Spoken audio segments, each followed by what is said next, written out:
It's not as shiny as I was expecting. Still, it's beautiful. Well, before we spoke to my mother in the Soul Cairn, I would have said we bring the bow to my father. But after everything with her, I don't think we can trust him.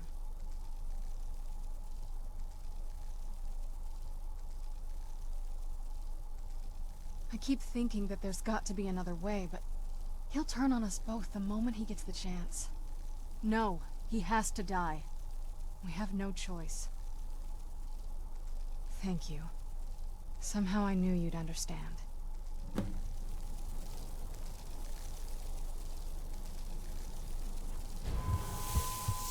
It's good to speak to you again.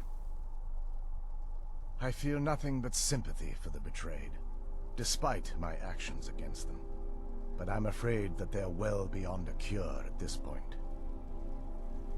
The twisted forms you've seen didn't occur overnight.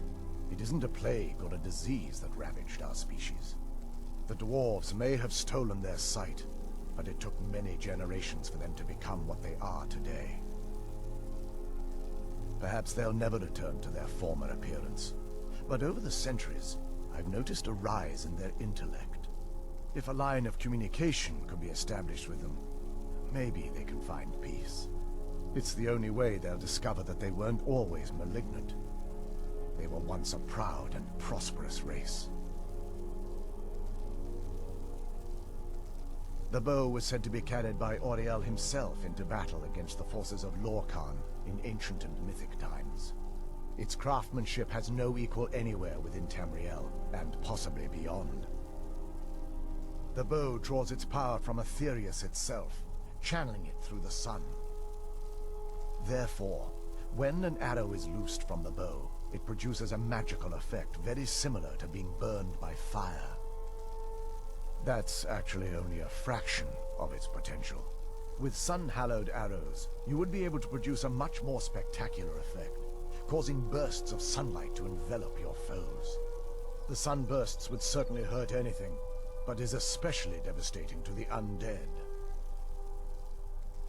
Well, using an arrow with the bow that's been dipped in blood may cause it to function differently, corrupting its purpose. That's, of course, if you're foolish enough to try it. I can actually assist you in that regard. If you were to bring me some good quality elven arrows, I could imbue them with the proper incantations and rituals. Absolutely. I can only do 20 at a time, so if you want the rest of your arrows blessed, let me know. While it would fill me with joy to see the Chantry back to its former glory, that time has long since passed. Now that my brother's dead, it's quite possible I'm the last of our kind. There's no need for that kind of talk. I said it was possible. It's also quite possible that there are some other isolated conclaves of snow elves, nestled elsewhere on Nirn. I'll also assume Bertha didn't exactly give you the option to stay your hand. For the time being, I will remain here, on the Overlook, and continue trying to keep the Sanctum free of the betrayed. You're always welcome to return here at any time, of course. Farewell, friend. May the radiance of Auriel fill your heart with joy.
sounds like that's the last bit of the prophecy.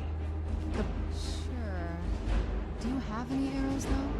They would have to be of Elven quality, I guess. Let's just get this over with. Anything good?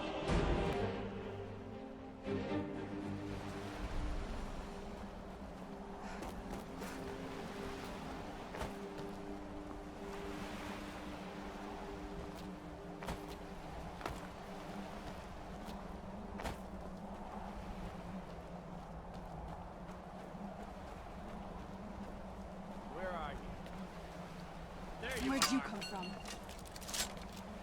I'll make you pay! Nothing! We are...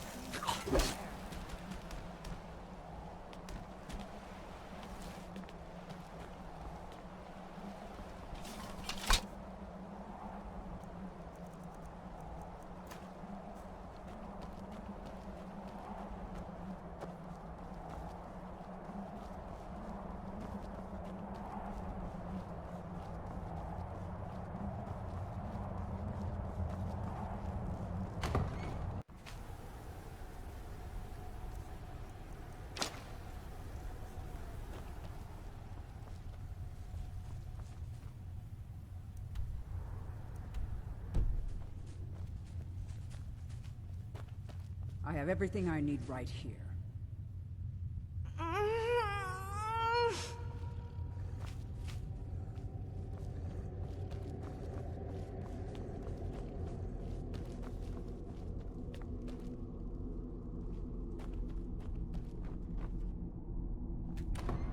So, you've returned. Is your pet keeping you entertained? You know why we're here. Of course I do. You disappoint me, Serena. You've taken everything I provided for you and thrown it all away for this pathetic half-breed vampire. Provided for me? Are you insane? You've destroyed our family. You've killed other vampires, all over some prophecy that we barely understand. No more. I'm done with you. You will not touch her. So, I see this dragon has fangs. Your voice drips with the venom of your mother's influence. How alike you've become. No. Because unlike her, I'm not afraid of you. Not anymore. And you. It appears I have you to thank for turning my daughter against me. I knew it was only a matter of time before your ambition outgrew your loyalty. A small price to pay for the betterment of our kind. Oh, come now. Spare me your notions of kinship. You've simply used Serena in an attempt to take away what should rightfully be mine.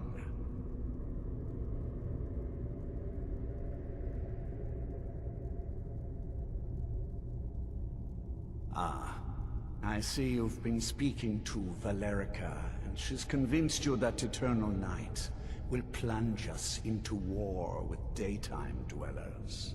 If only it were so. With the world in shadow, we would never tire, never weaken, more than a match for their pitiful armies. Yes, quite. I'm growing weary of speaking to you and my traitorous daughter. I'll give you a single chance to turn over the bow to me. There will not be a second. Very well, then. You leave me no choice. I'll raise the flesh from your bones.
Now that's done.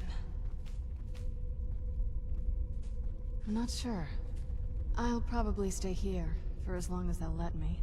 I think we can rebuild here. Make my family's legacy something more respectable. Of course, if you've got any more adventures planned. That's what I wanted to hear.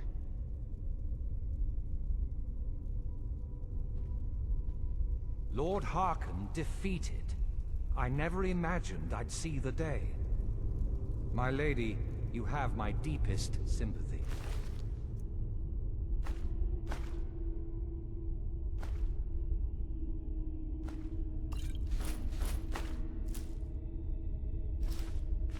I am sure this was not easy for you. He was out of control, Garen. It had to be done. I'm not happy about this.